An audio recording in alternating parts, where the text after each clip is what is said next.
जलवायु परिवर्तन और वैश्विक ताप वृद्धि के दुष्प्रभावों को कम करने के लिए नए जंगल विकसित करने होंगे। उसके अलावा कोई विकल्प नहीं है, क्योंकि यही वो जंगल हैं जो कार्बन डाइऑक्साइड को खींचकर वातावरण में गर्मी को कम कर जलवायु परिवर्तन की गति को धीमा कर सकते हैं।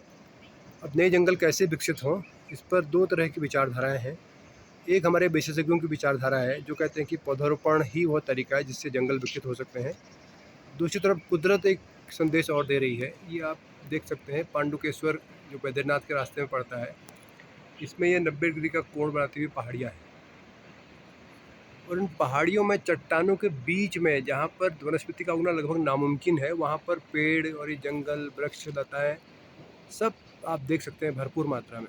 पूरा एक से एक बढ़िया शानदार जंगल। आप मेरे पीछे देखेंगे, आप ये शायद सूरज की रोशनी में आपको कुछ कम दिखाई देगा, लेकिन फिर भी आप देख सकते हैं कि किस तरह से कुदरत जंगल विकसित कर रही है बगैर किसी मानवीय हस्तक्षेप के या मानवीय ज़रूरत के।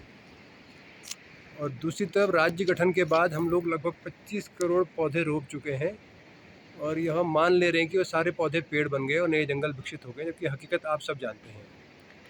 तो ऐसे में अगर हमको जलवायु परिवर्तन, वैश्विक ताप वृद्धि के दुष्प्रभावों का सामना करना है, साथ में ये जो बादल फटने की घटनाएं हैं और जो आपदाएं बार बार उत्तराखंड को हलकान कर रही हैं, इनको कम करना है, तो ये जंगल विकसित करने में कुदरत की कलाकारी का सहारा लेना पड़ेगा। और कुदरत की कलाकारी आप देखिए, चट्टानों के बीच में जहाँ पर आदमी का घुसना नामुमकिन है, वहाँ पर स्वतः स्फूर्त तरीके से ये जंगल विकसित हो रहे हैं।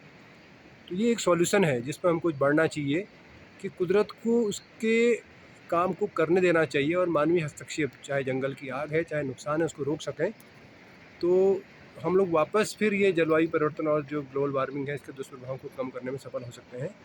अदरवाइज़ पौधारोपण का परिणाम आप सब लोग देख ही रहे हैं। तो हमारे सामने दो विकल्प हैं, या तो हम लोग इन विशेषज्ञों की सुने जो पौधारोपण की पैरवी कर रहे हैं, या कुदरत की सुने।